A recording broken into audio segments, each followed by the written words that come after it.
tiene un enfoque muy interesante que, si bien tiene toda una base científica demostrada, es muy poco conocido en general por los terapeutas y también, digamos, por los psiquiatras y los psicólogos clínicos. Pero lo interesante es que este hombre además viene de la ciencia dura, que le llamaban antiguamente, la ciencia... Bueno, tiene un doctorado en ciencias. Claro. Y además es psicólogo clínico. Además. Gabriel Traverso. Así ¿Ah? es. Así. Y un tremendo invitado y además coterráneo tuyo. Pero por supuesto.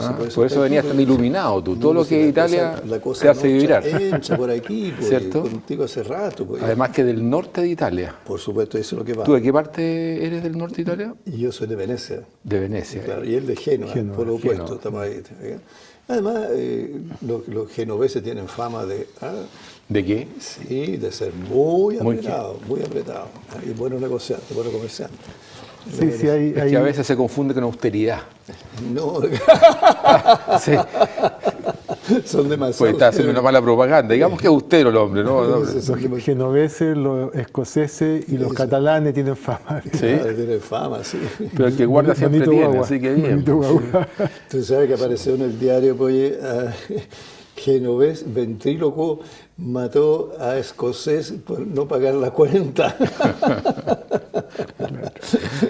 Oye, alguno... No, pero hablando en serio, aquí me interesa mucho, porque este es un programa que lo ve muchísima gente, entonces me interesa mucho que tú des algunas líneas de qué consiste este enfoque existencial, que tiene tantas aplicaciones y sobre todo que ha demostrado tremendamente eficiente, sobre todo lo que a mí me consta en la parte psicoterapéutica, e inclusive cuando he hecho la aplicación eso en lo que significamos las pericias judiciales, tiene también permite una comprensión muy grande. Yo creo que para el público en general y para nosotros aquí... Es que yo encuentro que la combinación entre ciencia y psicología clínica puede dar una visión mucho más completa. ¿Puedes explicar un poco eso? Sí, digamos, lo que ocurre es que la física cuántica es un salto paradigmático enorme dentro de la ciencia, ¿no? Y porque te da una visión del universo totalmente distinta. Y yo diría que los enfoques más recientes se acercan más a esa mirada, una mirada en que se acepta más el misterio, es menos soberbia, no pretende llegar a una exactitud. La física cuántica implica que las probabilidades están implícitas en la materia. No hay una exactitud, no se puede saber. Y eso da un espacio a la libertad. Ahora, ¿cuánto se ha avanzado en física cuántica? ¿Se ha avanzado lo suficiente o estamos todavía con los paradigmas de los años 60, 70? ¿Se ha podido avanzar más? Yo diría la física cuántica es una ciencia madura hace muchos años. Lo que ocurre, el misterio de la física cuántica es la interpretación física, justamente, porque si no es matemática.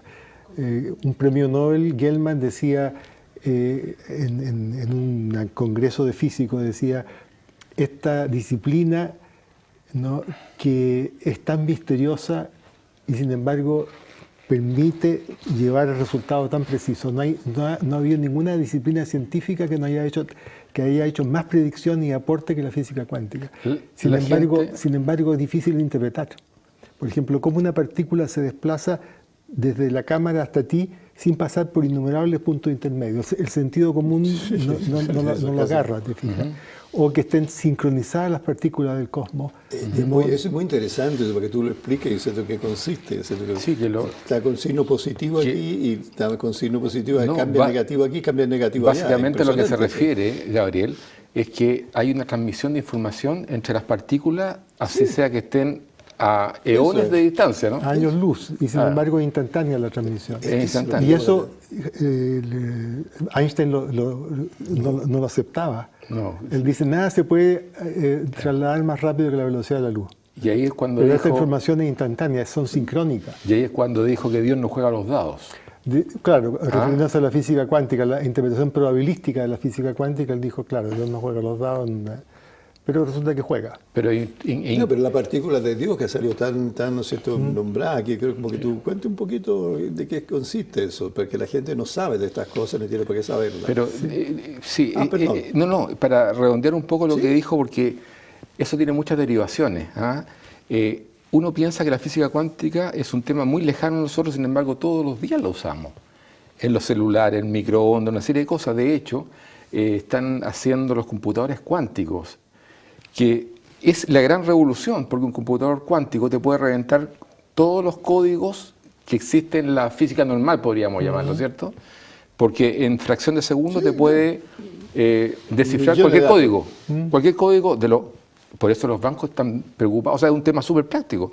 Los bancos entiendo que están muy preocupados de incorporar la física cuántica en todos sus sistemas de seguridad.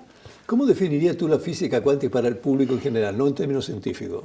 Para que la público entienda de qué se trata la física cuántica. Bueno, es la física de lo muy pequeño. De lo muy pequeño, exactamente. ¿No es cierto? Que va más allá de la nano.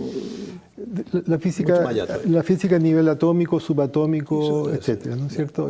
Porque la física tradicional, la física clásica de Newton, etcétera, no puede explicar esos fenómenos. Entonces se necesitó una nueva disciplina que sí los abarque, lo explique y lo desarrolla. Y que es interesante porque, fíjate tú, la física tradicional es determinista. Sí.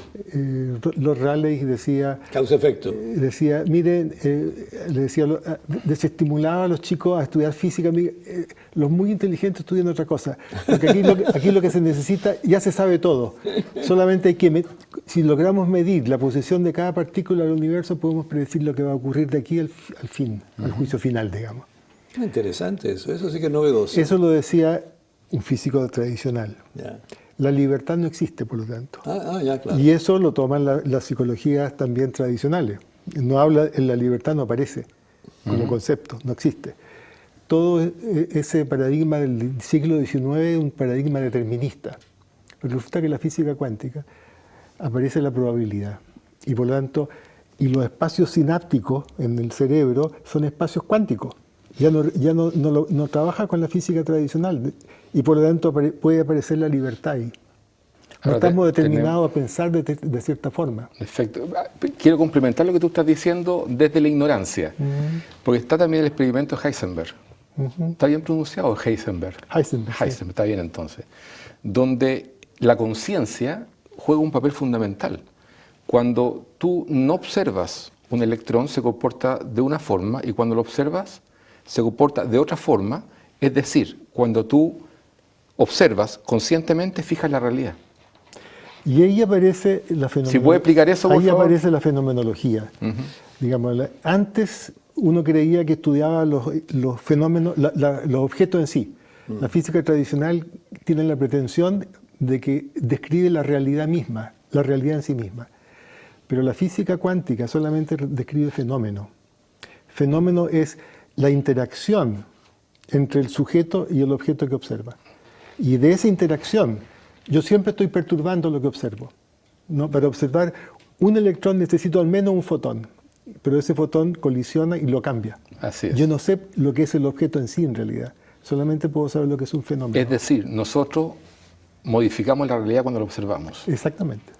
¿Sabes lo que significa eso? Que el día de mañana, con los elementos adecuados, nosotros podemos transformar la realidad. Y con la energía adecuada también. ¿Es así o no? Sí. Modificar la realidad. O sea, las consecuencias de esto y las implicaciones son realmente increíbles y no es teoría. Ya estamos usando la física cuántica nosotros. Sí, y lo que yo quería pasar es justamente a la fenomenología, porque la fenomenología es el modelo, es el método y la actitud con la cual trabajamos en el análisis existencial, que aparece en la filosofía de la existencia, ¿no?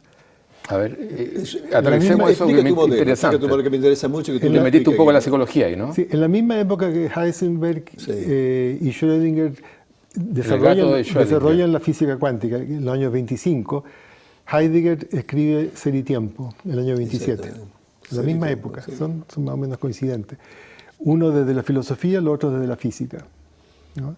Y entre paréntesis, uno de los físicos cuánticos de esa época, Pauli, fue discípulo de Jung. No discípulo, fue paciente de Jung.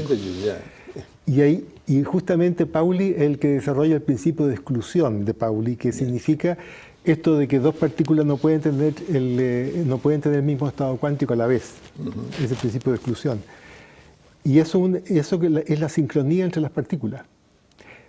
Y desde ahí Jung se quedaba conversando con Pauli y desarrolla la sincronía en el modelo junguiano, los hechos sincrónicos, etc. Pero explica eso, en términos prácticos. En términos prácticos, ¿cómo funciona eso en la práctica? ¿Qué es lo que es la sincronía también? La sincronía tiene que ver con que sincrónicamente, simultáneamente, ya no causalmente, exacto, sino que sincrónicamente las partículas están interrelacionadas en el cosmos. En el cosmos, te das cuenta, es una distancia infinita. O sea, dos electrones pueden estar comunicándose a 100.000 años luz. Claro. Sin pasar por una vía de comunicación, sino que automáticamente. Eso es. Es por eso, discúlpame, antes que se me olvide, la física cuántica es muy importante para los bancos. Porque, si logran mandar información de un punto a otro, no mandar, sino que esa información aparezca en el otro lado, nadie puede interceptar la información y robársela. Fíjate la implicancia. Disculpa, dale. Sí, es interesante, digamos, el comercial, digamos. Es que están trabajando en eso. Sí. No, a propósito de la sincronía y a propósito del... las partículas sincrónicas, y hay un físico teórico, digamos, que fue discípulo de Einstein, que para mí es uno de los mayores genios del siglo pasado, que es David Bohm. David Bohm postuló, tiene un libro que se puede leer para cualquier persona, digamos, que se llama La realidad y el orden implicado. Él decía que el cosmos se puede reducir a un espacio mínimo en múltiples dimensiones, y ese está implicado, pero que se explicita, se manifiesta a través de lo que llamaba el orden explicado, lo que nosotros vemos y observamos. Y pueden haber muchas manifestaciones distintas. Y él desarrolla un modelo de la física basado en esa teoría. Toda la física cuántica él la describe matemáticamente desde ese enfoque. Entonces, por ejemplo, él decía que cada partícula contiene la información del universo completo, y usaba la imagen del holograma. Un holograma, a diferencia de una fotografía, cada trozo del holograma contiene toda la imagen completa. Si tú rompes un holograma por la placa del holograma por la mitad y lo vuelves a iluminar, aparece nuevamente la totalidad, ¿no? Increíble, entonces, él postula que eso es así. De hecho, esto lo llevan en otro campo. Un hijo de Pribram, el neurólogo, estudiaba física en Princeton y fue alumno de Bohm, y le dijo a su padre: mira, anda a conversar con este señor David Bohm, porque yo creo que para tu desarrollo del cerebro eso puede ser interesante. Sí. Y ahí desarrolla la memoria Pribram, diciendo que es un modelo holográfico. Porque no hay una neurona en particular que contiene una parte, no es como la fotografía, que tú la fotografía, antes se decía la parte, así. No, resulta que cada neurona contiene una parte de toda la información, por eso que aunque tengan daño en ciertas partes de la neurona, no se pierde la información completa, no se pierden trozos de información. Y ahí usó la imagen holográfica. Entonces la pregunta que surge inmediatamente es: ¿qué tan real es la realidad que percibimos? Digamos, la realidad que percibimos... Y podemos ir al mito de la caverna de Platón. Esa es tu realidad. La realidad es un misterio. No es que no haya realidad, no es que no haya una realidad ajena a ti. Lo que pasa es que es un misterio, porque nosotros siempre estamos en esa interacción. Es el observador que modifica lo que observa. Por lo tanto, interpretamos, significamos, etc., ¿no? Y desde ese punto de vista, claro, hay una parte que... Ahí aparece el constructivismo, aparecen todas esas teorías, digamos, que algunas son demasiado extremas, porque caen casi en un solipsismo, es decir, que poco menos que todo existe solamente en tu cabeza y cualquier comunicación es aparente. No, hay mucho más. Y eso es posible porque lo que nosotros percibimos es lo que nos llega, la luz de los objetos, ¿cierto?, nos llega. A través de los sentidos. Claro. Ingresan por nuestra vista, ¿cierto?, y nuestro cerebro lo procesa y le da forma. Y el objeto no lo ve en la retina, lo veo afuera. Claro. Tú eres un holograma para mí. Claro. Porque no te veo acá, te veo ahí. La pregunta que surge, y es una pregunta que está en el ambiente, es si un computador cuántico de alta gama, por ponerlo de alguna forma burda, digamos, ¿es posible crear una realidad como la que nosotros estamos viviendo? y nosotros ser un modelo computacional cuántico? ¿Se descarta eso? Ciencia ficción eso todavía. Sí, No, sí. cuidado, no es tan ciencia ficción. Todavía, sí. Es como, por ejemplo, los juegos Pac-Man. ¿Te acuerdas de los Pac-Man? Los primeros, Atari, no sé cómo. ¿Te acuerdas de los juegos Pac-Man? Ellos no sabían que eran parte de un modelo computacional básico, digamos. Sí. No, a lo mejor nosotros somos parte de un modelo computacional y no tenemos Puede idea. ser, sí, pero eso ya... Pero me gustaría ver, no sé si tú has analizado este tema. No he profundizado mayormente en eso. Digamos, yo me quedo ahora en el ámbito de la psicología. Me gusta especular, me gusta ver la relación, digamos. Pero quería hablar de la fenomenología llevada ahora al campo de la psicología. Está bien, pero antes, bien cortito, explica un poco el tema, tú mencionaste Schrödinger. Schrödinger. ¿Cómo se pronuncia? Schrödinger. Schrödinger. Está el gato de Schrödinger. Sí, sí. ¿Por qué no explicas en qué consiste el gato de Schrödinger, por favor?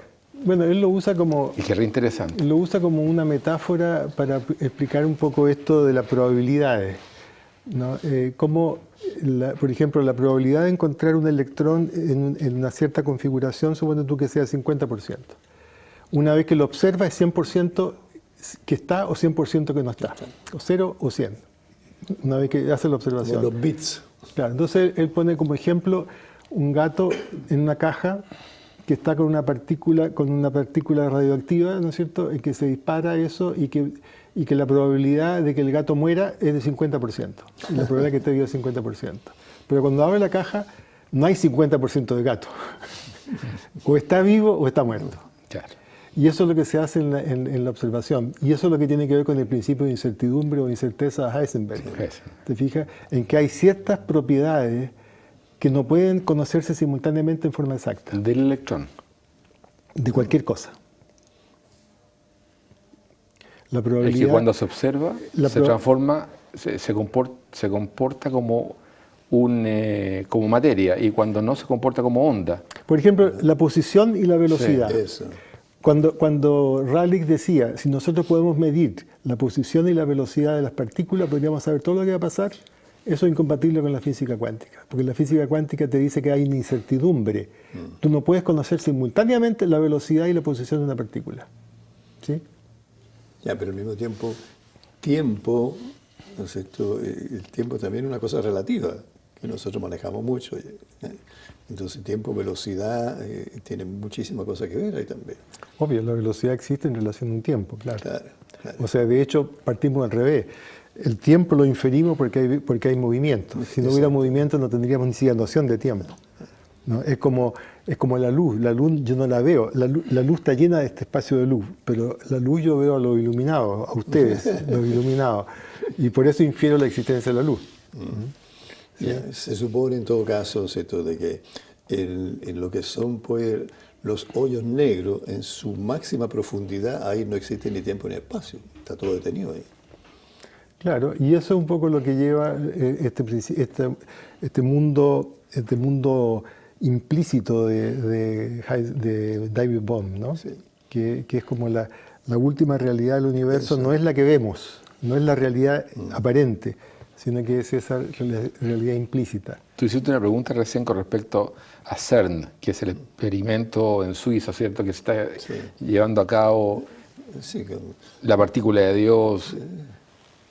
¿Podría explicar un poco en qué está eso? Porque después de un tiempo de desarrollo, ya no se dio más información a la opinión pública porque estaba generando mucha especulación y muchas personas pensaron que se estaban creando hoyos negros y que no íbamos a morir todos. Entonces dijeron, ¿sabes qué? No vamos a informar más.